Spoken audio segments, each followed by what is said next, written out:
Good morning प्यारे बच्चों। आज मैं आपको कक्षा 11 आरोह भाग 1 जो काव्य खंड है उसका जो 5वां पाठ है, भवानी प्रसाद मिश्र द्वारा लिखा हुआ घर की याद। तो घर की याद का भावार्थ बताने से पहले मैं आपको भवानी प्रसाद मिश्र जी के बारे में एक संक्षिप्त जानकारी देना चाहती हूँ। तो भवानी प्रसाद जी का जन्म 19 मार्च 1913 को गांव टिंगरिया, जिला होशंगाबाद में हुआ था और ये एक प्रसिद्ध कवि थे।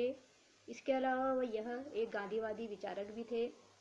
इनका जो प्रथम संग्रह था वह गीत फरोश अत्यंत प्रसिद्ध हुआ था और इनको अपने साहित्य रचनाओं के लिए और अपनी कविताओं के लिए 1972 में बुनी हुई रस्सी पर साहित्य अकादमी पुरस्कार दिया गया। 1981-82 में उत्तर प्रदेश हिंदी संस्थान का साहित्यकार सम्मान दिया गया। 1983 में इनको मध्य प्रदेश शासन के द्वारा शिखर सम्मान से भी अलंकृत किया गया था। और इनकी प्रमुख रचनाएं, जो भी इनकी रचनाएं थी, जो भी इनकी कविताएं थी, इनकी जो कविताएं थी वह त्रिकाल संध्या नामक पुस्तक में प्रकाशित हुई थी। और इनकी मृत्यु 20 में नरसिंहपुर में हुई थी। और जो भवानी प्रसाद मिश्र जी थे, यह जब अपने लेखन कार्य में थे तो उसी समय 1942 में जब महात्मा गांधी जी ने भारत छोड़ो आंदोलन चलाया था, तो इन्होंने महात्मा गांधी जी के इस आंदोलन से प्रभावित होकर 1942 में इस आंदोलन में इन्होंने भाग लिया था और इसी के कारण इनको कारावास में भेज दिया गया था। इनको जेल हो गई थी उस आंदोलन में भाग लेने के कारण। तो वहीं पर इन्होंने यह कविता लिखी, घर की याद। घर की याद का मतलब, जब हम अपने परिवारजनों से दूर होते हैं तो हमें अपने घर वालों की याद आती है। तो उस कारावास में हो रही यातनाओं के बीच और जो भी उनके साथ वहाँ पर अंग्रेजी शासन के द्वारा अत्याचार होते थे, उनके साथ जैसे भी व्यवहार होता था, उन सब व्यवहारों को ये अपने परिवार वालों से छिपा रहे हैं और अपने परिवार वालों के हर सदस्य को, अपने पिता को, अपनी माँ को, अपनी बहनों को, अपने भाइयों को, सबको याद करते हुए उन्होंने यह कविता लिखी है जिसका नाम है घर की याद। तो जिसमें उन्होंने ये कविता लिखी उसमें वर्षा का मौसम है, तो चारों तरफ क्या हो रही है, बारिश हो रही है।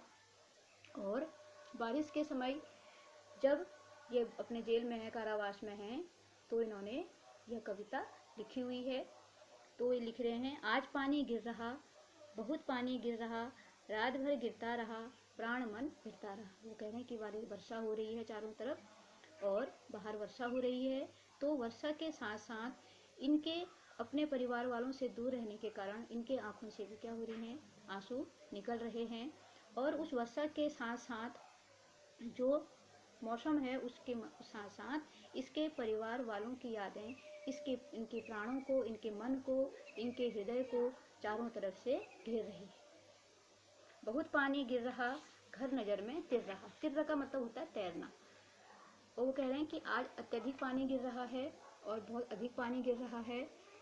जैसे हम कहते, जब पानी बहता है तो उसके साथ बहुत सी चीजें क्या होती हैं, तैरते हुए चली जाती हैं।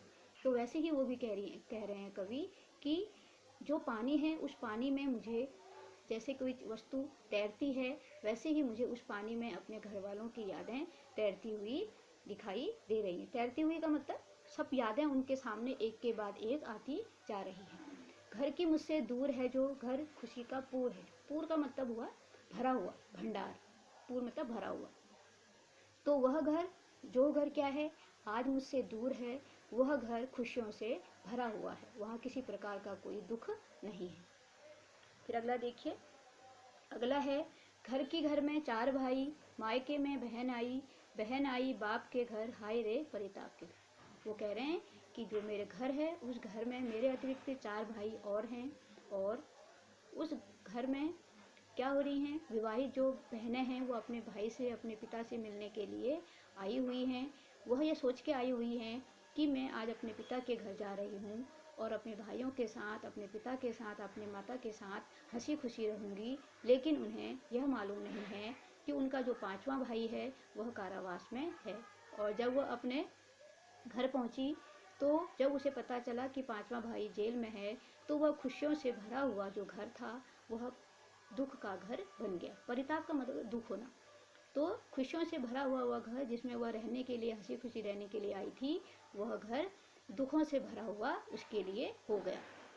हाय कि घर में सब जुड़े, सबकी इतने कब जुड़े। वो कह रहे कि ऐसे बहुत से कम मौके मिलते हैं जब सभी परिवार के सदस्य एक दूसरे से मिलते हैं और एक साथ बैठते हैं, हंसते हैं, खिलते हैं। तो ऐसा बहुत कम समय होता है कि घर के सभी सदस्य एक साथ एकत्रित होते हैं। चार भाई चार बहनें, भुजा भाई प्यार बहनें। वो कह रहे हैं कि चार भाई हैं और चार बहनें हैं, और भाई जो होते हैं भुजाएं होती हैं। भुजाएं का मतलब रक्षा, अपनी बहनों की क्या करते हैं भाई, रक्षा करते हैं। तो भाई क्या हैं, एक भुजाओं के रूप में हैं जो बहनों की रक्षा करते हैं, और बहनें उन भाइयों के लिए प्यार के समान हैं। भुजाएं भाई हैं और उस भुजाओं में जो आप देखते हैं रक्षाबंधन, राखी बांधते हैं, तो वह क्या है, प्यार क्या है, उसकी बहनें हैं। ठीक है, अब अगला देखिए।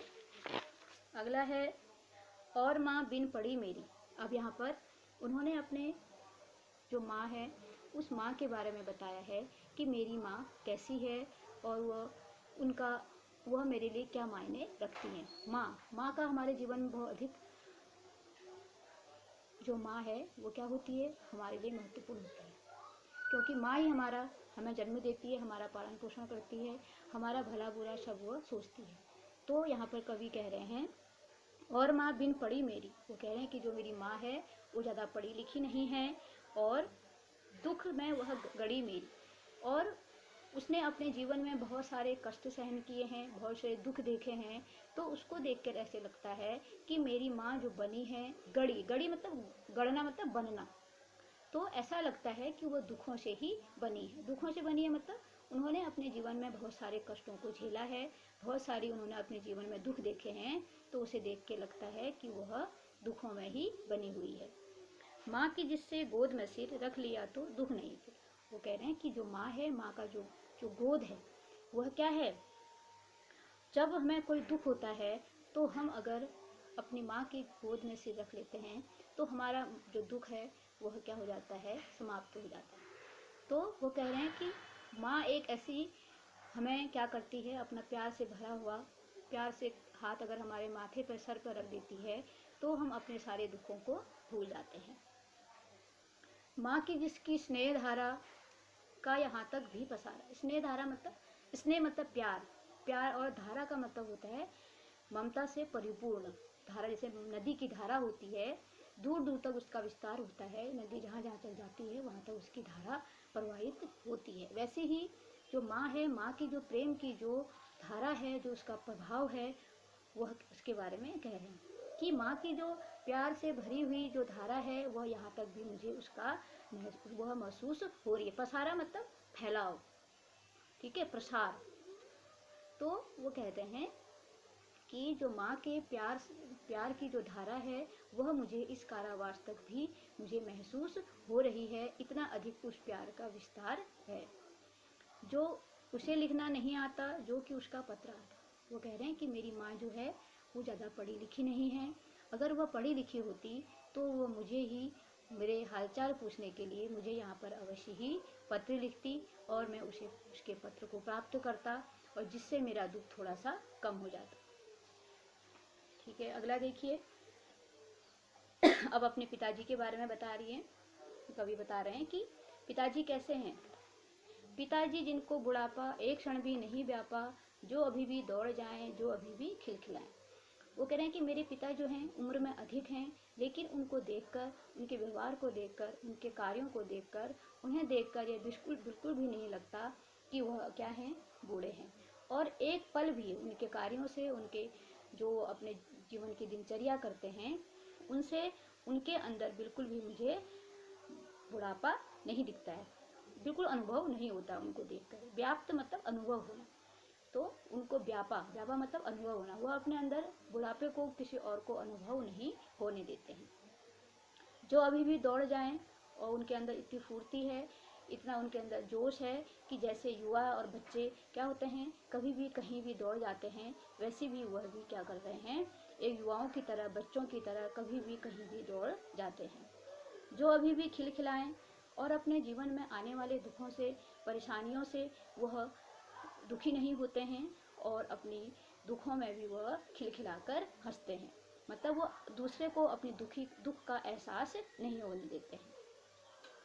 फिर अगला देखिए, अगला है आज गीता पाठ करके, अपने पिता की दिनचर्या बता रहे हैं कि आज गीता पाठ करके, दंड 260 करके, खूब मुग्दर हिला लेकर, मूठ उनकी मिला लेकर। वो कह रहे हैं कि आज मेरे पिताजी ने जब उठे होंगे तो सुबह उन्होंने गीता का पाठ किया होगा। गीता का पाठ करने के बाद उन्होंने दंड 260 दंड बैठक लगाए होंगे।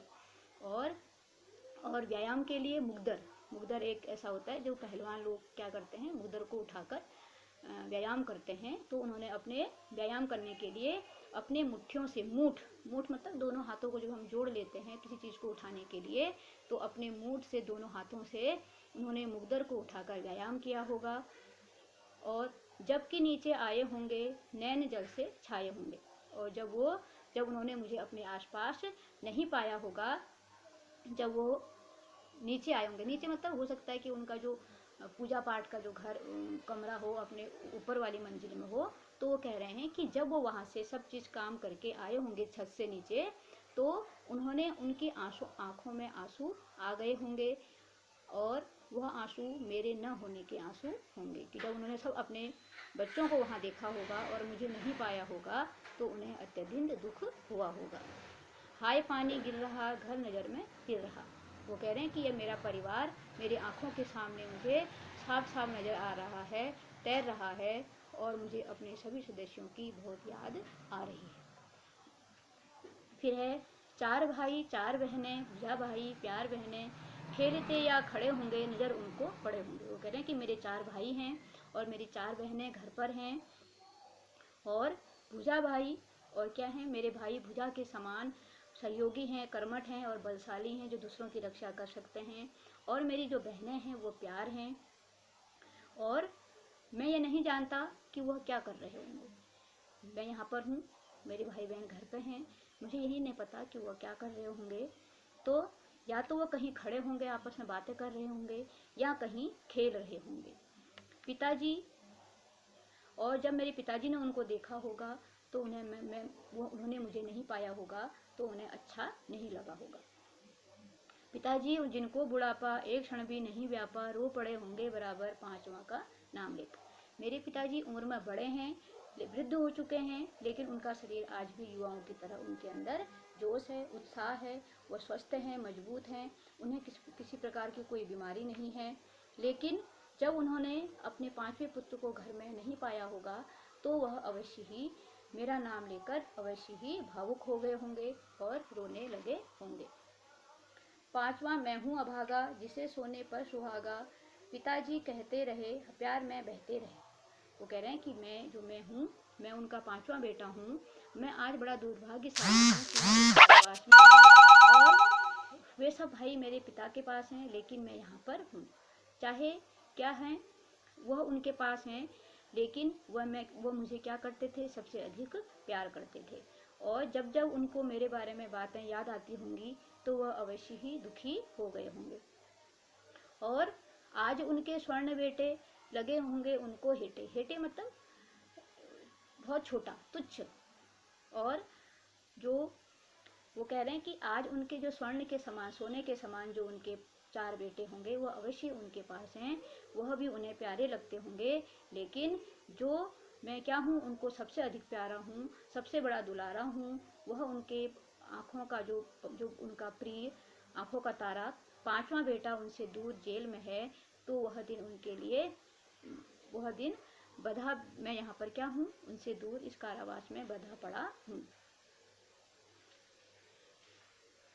अगला है, और माँ ने कहा होगा दुख कितना बहा होगा। और अपने पिताजी को, अपने पति को रोते हुए देखकर माँ ने उन्हें अवश्य ही समझाया होगा, और समझाते समझाते वह भी अवश्य रोई होंगी। आँख किस लिए पानी वहाँ अच्छा है भवानी, वह मेरे पिता को समझा रही होंगी कि जहाँ भी है हमारा जो बेटा है अभागा, जो आप भवानी प्रसाद मिश्र के लिए कहा गया है कि आपके आंखों में यह आंसू किस लिए हैं। आपका जो बेटा है भवानी जहाँ पर भी है खुशी से होगा, उसे कोई कष्ट नहीं हुआ होगा। तुम ये आंसू क्यों बहा रहे हो? वह तुम्हारा मन समझकर और अपनापन समझकर, वह जैसा तुम चाहते थे कि तुम्हारा बेटा इस आंदोलन में भाग ले, उन्होंने तुम्हारे मन को समझा और इस देश के प्रति अपने कर्तव्य को समझा, इसलिए वह इस आंदोलन में उसने भाग लिया और जो भी उसने किया बिल्कुल ठीक किया। और यह तुम्हारी लीक है, यह तुम्हारी परंपरा है। लीक मतलब परंपरा, जो तुम चाहते थे वही उसने उस परंपराओं का उन्हें पालन किया और इसके लिए उसने इस कारावास में जाने का निर्णय लिया। तुम बेकार में ही उनके न होने का दुख बना रहे हो, तुम्हें दुख करने की कोई आवश्यकता नहीं है। पाँव जो पीछे हटाता, अगर वो इस आंदोलन में अपने देश के प्रति अपने कर्तव्य को नहीं निभाता, अपने धर्म को नहीं निभाता, तो आप क्या करते? पीछे हटा लेता, पीछे हट जाता तो कोख को मेरी ले जाता। मैंने उसको जन्म दिया, इसके लिए भी मुझे क्या आती? शर्मा आती कि मैंने उस ऐसे बेटे को जन्म दिया जो देश के प्रति अपने कर्तव्यों का निर्वाह नहीं कर रहा है। इस तरह हो न कच्चे रो पड़ेंगे और बच्चे। और वो कहती है कि इस तरह तुम कच्चे मत बनो, अपने दिल को कमजोर मत करो, तुम्हें मजबूत बनना पड़ेगा, तभी तुम्हारे और बच्चे भी तुम्हें देखकर मजबूत बनेंगे। अगर तुम ही रोना शुरू कर दोगे, तुम ही अपने दुख को व्यक्त करोगे, तो और जो बच्चे हैं उनका क्या होगा? तुम इसके लिए अपने दुख को इनके सामने मत उजागर करो, जिससे कि इन्हें और अधिक दुख होगा। फिर है